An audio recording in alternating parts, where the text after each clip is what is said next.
On a warm September morning in 1991, 8 people prepared to leave Earth without ever leaving the ground. They stood before a massive airlock, waved goodbye to a crowd of thousands, and sealed themselves inside a world of their own making. Their mission was simple to state, but impossible to execute. Survive for 2 years, cut off from the atmosphere, water, and food of Earth, inside a hermetically sealed palace of glass called Biosphere 2. Is expected to have a lifetime of 100 years. 4 men and 4 women will step into a giant glass dome known as Biosphere 2. Inside the Biosphere 2. Sealed into Biosphere 2. Funded by eccentric Texas billionaire Ed Bass, this wasn't just a science experiment.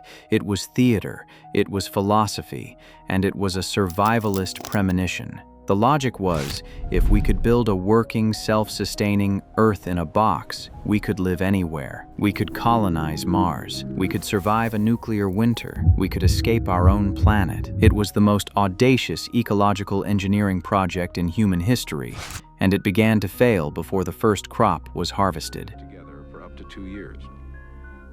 Except for sunlight and energy, everything they will need to survive, food as well as high-quality air and water, will be generated naturally inside. The blueprint was a masterpiece of ambition. Inside the glass were 5 miniature wildernesses, a tropical rainforest, a grassy savannah, a mangrove wetland, a fog desert, and a functioning ocean with a coral reef.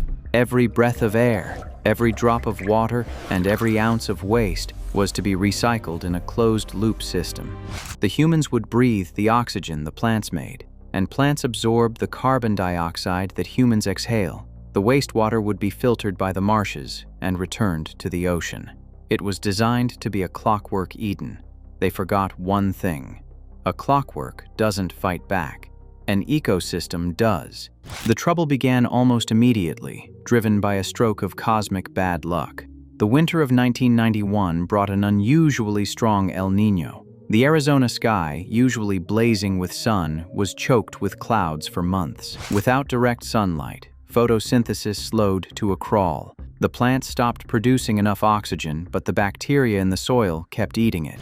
The air inside the glass began to change. The atmosphere felt heavy, like a wet blanket. The biospherians began waking up with pounding headaches. They found themselves panting just walking up the stairs. Their instruments told a terrifying story. Of the Biosphere 2 project are there is a potential problem at the biosphere near Oxygen levels were free-falling. They started at Earth standard 21%. Within months, they hit 14%, the physiological equivalent of living on top of a 15,000-foot mountain. The crew was slowly suffocating. The engineers had anticipated pressure changes. Thanks to the people that have volunteered tremendous. They built 2 massive, beautiful structures called the lungs, giant rubber diaphragms buried in tunnels that would expand and contract to keep the glass from blowing out as the air heated and cooled. But they missed a chemical assassin hiding in the foundation. To make their tiny farm hyper-productive, they had imported soil incredibly rich in organic compost. But that soil was alive. Billions of microbes were feasting on the compost, consuming oxygen and belching out carbon dioxide at a rate the sun-starved jungle couldn't match. Simultaneously, the biosphere was being sabotaged by its own architecture. The facility was built on a massive foundation of fresh concrete. Concrete cures slowly. As it cures, calcium hydroxide in the cement reacts with carbon dioxide in the air to form calcium carbonate. The walls of the building were literally sucking the carbon dioxide out of the air before the plants could use it to make oxygen. The building was starving the plants, and the soil was suffocating the humans. As the chemistry failed, the biology revolted. The glass blocked the specific UV light frequencies that bees need to navigate. The bees went blind and died. Without pollinators, the crops wouldn't fruit. The biospherians were forced to become human bees, spending hours each day with fine paintbrushes, hand-pollinating squash blossoms and potatoes just to avoid starvation. Then came the explosions. Not of gas, but of opportunistic life. While the helpful insects died, the pests thrived. A species of Paratrichina longicornis, known as the crazy ant, had stowed away in the soil delivery. In the predator-free environment, a few ants became millions. They were everywhere. They devoured seedlings before they could grow. They clogged the air vents. They swarmed the biospherians in their sleep. Cockroaches flourished in the shadows. Morning glories, planted as a decorative vine, mutated into a high-speed strangleweed, choking out the rainforest canopy. Their curated wilderness was being conquered by its most aggressive colonists. They weren't tending a garden anymore. They were losing a war. The biological stress broke the human system. The crew was on a starvation diet, subsisting mostly on sweet potatoes and peanuts. They lost an average of 16% of their body weight. Their skin turned orange from the beta-carotene in the potatoes. Suffocating and starving, the group fractured. They split into two hostile tribes, the synergists and the saboteurs. They stopped speaking to each other. They walked past one another in the narrow corridors, holding their breath, eyes averted. The dream of harmonious communal living had devolved into a silent, starving, cold war. In 1993, the mission ended.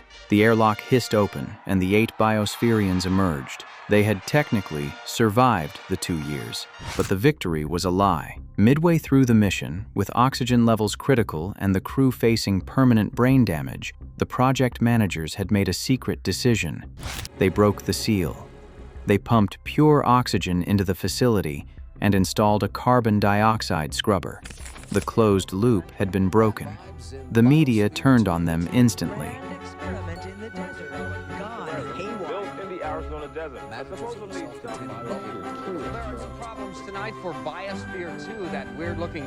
Biosphere 2 was labeled a $150 million fake, a rich man's terrarium, a failure. But to dismiss it as a failure is to miss the profound accidental lesson.